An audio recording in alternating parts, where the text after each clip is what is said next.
بسم اللہ الرحمن الرحیم۔ جماعت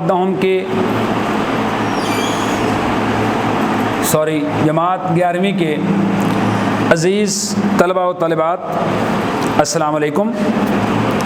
میں پروفیسر طارق نعیم بدر، شعبہ اردو، دا کنسیپٹ اکیڈمی اسلام آباد، آپ سے مخاطب ہوں۔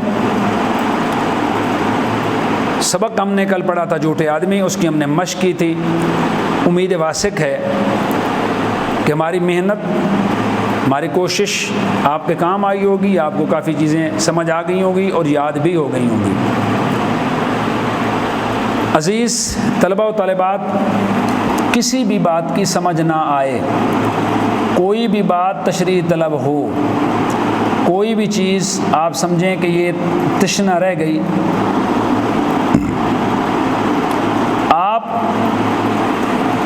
اس کے حوالے سے سوال کر سکتے ہیں۔ لازمی سوال کیجیے، آپ کے سوالوں کے جواب دینے کے لیے ہم یہاں پہ موجود ہیں۔ آج ہمارا سبق ہے نعت۔ نعت ایسا منظوم کلام جس میں نبی کریم صلی اللہ علیہ وآلہ وسلم کی تعریف بیان کی جاتی ہے۔ نظم بلحاظ موضوع کئی قسم کی ہوتی ہے، جس میں سب سے پہلے درجہ ہے حمد کا۔ حمد کے معنی ایسی شاعری، ایسا منظوم کلام جس میں اللہ تعالیٰ کی تعریف بیان کی جائے۔ پھر ذکر آتا ہے نعت کا، ایسا منظوم کلام یا ایسی نظم جس میں نبی کریم صلی اللہ علیہ وآلہ وسلم کی تعریف بیان کی جائے۔ تیسرے نمبر پہ آتا ہے منقبت۔ منقبت کے معنی ہیں ایسی منظوم کلام یا ایسا منظوم کلام، ایسی شاعری آپ بھی کہہ سکتے ہیں، ایسی شاعری جس میں صحابہ کرام، علماء کرام اور نیک لوگوں کی تعریف بیان کی جاتی ہے۔ اس کے بعد آتا ہے قصیدہ۔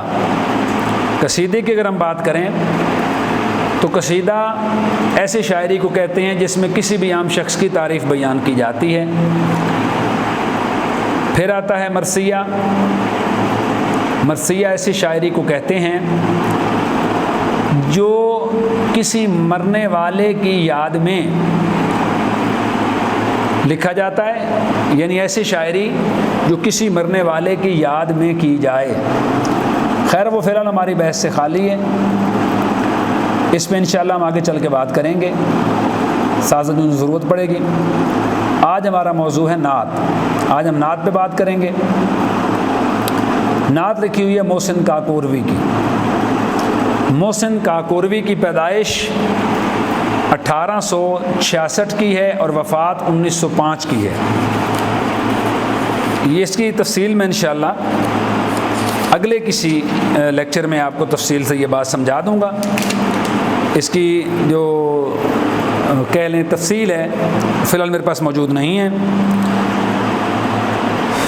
آج ہم نعت کے اشعار کی کرتے ہیں تشریح۔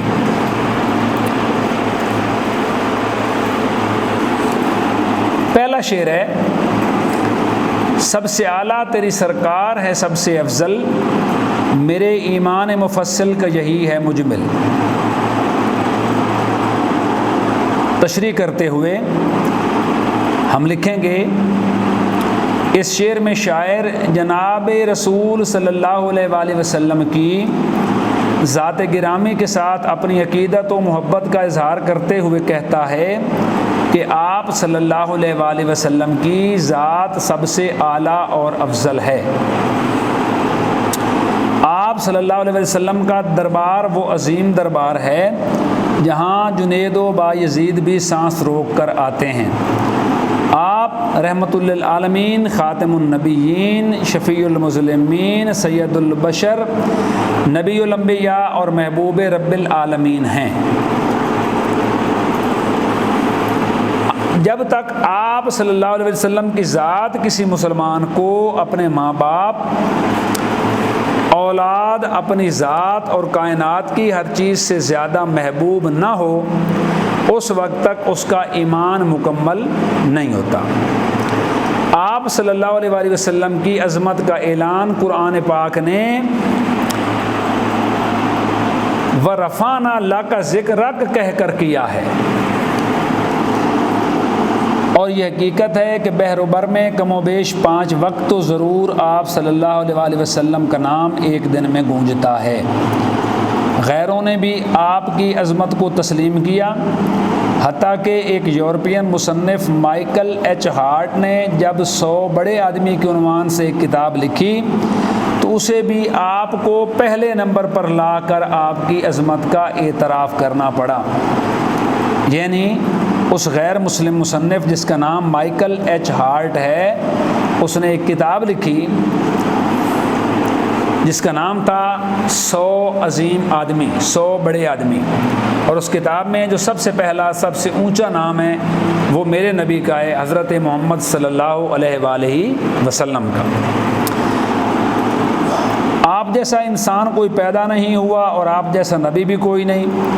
ابدیت اور نبوت کے جس کمال پر آپ پہنچے وہ کسی اور کو نصیب نہیں ہوا۔ یہ ہم تشریح میں لکھیں گے۔ شاعر کہتا ہے میرا ایمان مفصل کا مجمل آپ کی ذات ہے۔ ایمان مفصل ان امور کا تقاضا کرتا ہے کہ آدمی اللہ اور اس کے فرشتوں، اس کی کتابوں، اس کے نبیوں، روز قیامت، اچھی اور بری تقدیر اور موت کے بعد پھر زندہ ہونے پر دل سے یقین رکھے۔ یہ ہمارا ایمان مفصل ہے۔ اور ایمان مجمل میں یہ ضروری ہے کہ انسان اللہ تعالیٰ کو اس کے تمام ناموں اور صفتوں کے ساتھ مانے، دل و زبان کے ساتھ اس کے تمام احکام کی تعمیل کرے اور تصدیق کرے۔ شاعر کہتا ہے کہ میرے ایمان مفصل کا پورا تصور آپ صلی اللہ علیہ وآلہ وسلم کی ذات مبارکہ ہے۔ آپ مجسم قرآن ہیں اور میرے ایمان کا خلاصہ یہ ہے کہ آپ میری زندگی کا سرمایہ ہیں اور میرے ذوق ایمانی کی تکمیل آپ ہی کی ذات اقدس سے وابستہ ہے۔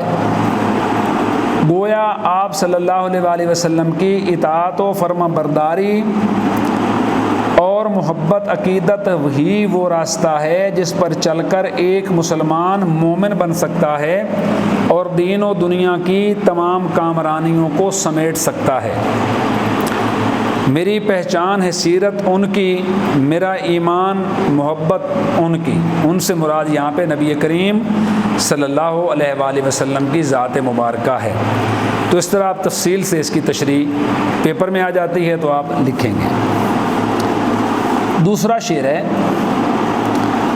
گلے خوش رنگ رسول مدنی و عربی، زیب دامان ابد ترہ دستار ازل۔ الفاظ کے معنی مشکل۔ گلے خوش رنگ سے مراد خوبصورت پھول۔ مدنی و عربی، مدنی سے مراد ہے مدینہ کے رہنے والے، عربی سے مراد ہے عرب کے رہنے والے۔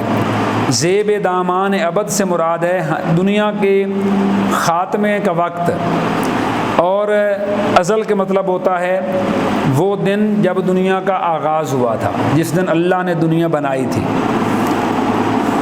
تشریح میں ہم لکھیں گے محسن کاکوروی اس نعتیہ قصیدہ میں یا اس نعت میں حضرت محمد صلی اللہ علیہ وآلہ وسلم سے اپنی گہری عقیدت کا اظہار کرتے ہوئے کہتے ہیں کہ رسول اکرم صلی اللہ علیہ وآلہ وسلم وہ خوبصورت اور مہکتا ہوا پھول ہیں جو مدینہ کی فضاؤں میں رہتا تھا اور مدینہ عرب میں واقع ہے۔ ان کا حسن و خوبصورتی کا اندازہ آپ اس سے بھی لگا سکتے ہیں کہ جب دنیا وجود میں آ رہی تھی تو آپ صلی اللہ علیہ وآلہ وسلم ہی کی وجہ سے اسے حسن بخشا گیا اور دنیا کی تخلیق کی گئی، اور یہ آپ صلی اللہ علیہ وآلہ وسلم ہی ہیں جن جب دنیا فنا ہو جائے گی تو اس وقت بھی سب سے زیادہ آپ کی ہی عزت و توقیر ہوگی، کیونکہ آپ دنیا کے سب سے افضل پیغمبر ہیں۔ اللہ تعالیٰ نے مختلف قبیلوں کی طرف 1,24,000 کم و بیش پیغمبر مبعوث فرمائے، نبی کریم صلی اللہ علیہ وآلہ وسلم کی ذات مبارکہ کے علاوہ جتنے پیغمبر جتنے نبی بھیجے گئے وہ کسی مخصوص قبیلے، گروہ یا قوم کی طرف بھیجے گئے، جبکہ حضرت محمد صلی اللہ علیہ وآلہ وسلم کو پوری دنیا کے لیے نبی رحمت بنا کے بھیجا گیا۔ آپ کسی ایک قبیلے، کسی ایک ملک یا کسی ایک قوم کی طرف نبی بن کر نہیں آئے، آپ کو خاتم النبیین بنا کر بھیجا گیا، آپ کو اس دنیا میں آخری نبی کے طور پہ بھیجا گیا۔ آپ صلی اللہ علیہ وآلہ وسلم وہ ہستی ہیں جو دنیا میں سب سے افضل ہیں، آپ کی جو ذات مبارکہ ہے وہ دنیا میں سب سے افضل و اعلیٰ ہے، اور قیامت کے دن آپ صلی اللہ علیہ وآلہ وسلم کی وجہ سے آپ کی امت کا شملہ اونچا ہوگا۔ جس نبی کے حضرت محمد صلی اللہ علیہ وآلہ وسلم کے ہم امتی ہیں، ہم وہ عظیم امت ہیں جس کے بارے میں میرے نبی نے، میرے رب نے فرمایا ہے قرآن مجید میں کہ اے لوگو، اے مسلمانوں، ہم نے تم پہ احسان کیا کہ تمہیں اپنے سب سے پیارے اور آخری نبی کی امت میں سے بنایا۔ بیٹا یاد رکھیے، اللہ تعالیٰ نے انسان کو بہت سی نعمتوں سے نوازا، گنتی نہیں ہوتی۔ اگر ہم ہاتھ، پاؤں، دی ہوئی ہڈیوں، بولنے والی زبان، دیکھنے والی آنکھ، سننے والے کان، ذائقہ محسوس کرنے والا گلا، ان کی ہی شکر ادا کرنا شروع کر دیں تو ہم نہیں کر سکتے۔ رہنے کو گھر دیے، سفر کے لیے گاڑیاں دی، بولنے کو زبان دی، کھانے کو بے شمار نعمتیں دیں، اور پھر ان کو کھانے کی توفیق بھی دی اور پھر ہضم کرنے کی توفیق بھی دی۔ تو رب رحیم کی سینکڑوں ہزاروں نعمتیں ہیں انسان پہ، اللہ نے کسی بھی نعمت کا احسان نہیں جتایا، صرف ایک احسان جتایا، اور وہ یہ ہے کہ اے مسلمانوں، ہم نے تمہیں اپنے آخری نبی اور سب سے عظیم نبی کی امت میں سے بنایا۔ اللہ نے یہ احسان اس انسان پہ جتایا ہے قرآن مجید میں۔ اور روز قیامت، آخری جب روز قیامت ہوگا، روز حساب ہوگا، ہر شخص اس سوچ میں مبتلا ہوگا، یا رب نفسی، اے اللہ مجھے بچا لے۔ نبی، پیغمبر، جو آپ 1,24,000 پیغمبر آپ سے پہلے تشریف لائے، سب یہی کہیں گے یا رب نفسی۔ ہر شخص کو، ماں باپ کو نہیں پہچانیں گی، ماں باپ بچوں کو نہیں پہچانیں گے، بہن بھائی کو نہیں پہچانے گا، کوئی دوست، کوئی احباب، کوئی رشتہ دار کام نہیں آئے گا۔ ایک ہستی ایسی ہوگی جو سجدے میں پڑی ہوگی اور کہے گی یا رب امتی، اور وہ ہستی کون سی ہے؟ وہ میرے نبی کی ہستی ہے، میرے پاک نبی کی ہستی، مبارک ہستی ہے، جو اپنی امت کو آزاد کروانے کے لیے، اپنی امت کو پریشانیوں میں دیکھ کے اللہ سے اس کی معافی مانگیں گے اور کہیں گے یا اللہ میری امت کو بچا لے۔ میرا رب یہ دعا قبول کرے گا، اور ہم جیسے گنہگار امتی جو آپ کی تعلیمات پہ عمل نہیں کرتے، اس یقین کے ساتھ کہ ہم انشاءاللہ نبی کریم صلی اللہ علیہ وسلم کی شفاعت سے اور اللہ تعالیٰ کے فضل و کرم سے جنت میں جائیں گے۔ آپ صلی اللہ علیہ وسلم ہی نے دنیا کو رکھ رکھاؤ، ادب و آداب اور تمام طریقے وسیلے سکھائے، انسان کو حیوانیت سے دور لے جا کر انسانیت کا شرف بخشا۔ شاعر کہتا ہے تیرے لیے ہی دنیا بنی ہے، نیلے فلک کی چادر تنی ہے۔ یہ گلے خوش رنگ رسول مدنی و عربی زیب داستان دامان ابد ترائے دستار ازل سے مراد ہے میرے نبی کی ذات، وہ ذات ہے، ایسا خوبصورت اور خوش رنگ پھول ہے جس طرح کا پھول رب رحیم نے ان کے علاوہ پیدا نہیں کیا۔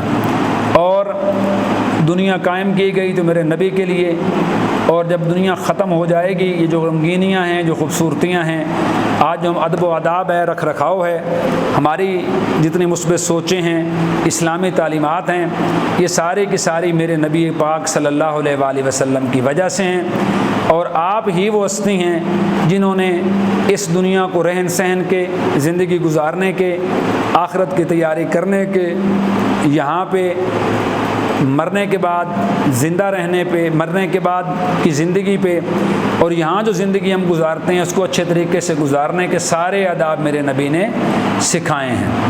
تو ہمیں فخر ہے کہ ہم اس نبی کی امتی ہیں جس نبی کی امت میں داخل ہونے کے لیے نبیوں کی خواہش رہی۔ کئی نبیوں کی یہ خواہش تھی کہ اے اللہ تو ہمیں اگر نبی نہ بناتا بلکہ آخری نبی جو تیرا سب سے محبوب نبی ہے تو ہمیں کاش اس کی امت میں سے پیدا کر دیتا۔ ہم بڑے خوش نصیب لوگ ہیں کہ اس نبی کی امتی ہیں۔ تو آج کا ہمارا سبق ہوتا ہے یہاں پہ مکمل۔ انشاءاللہ باقی جو اشعار ہیں ان کی تشریح ہم کریں گے اگلے لیکچر میں۔ کوئی بات سمجھ نہ آئی ہو، کوئی بات تشریح طلب ہو تو آپ پوچھ سکتے ہیں۔ بہت شکریہ۔ اللہ نگہبان۔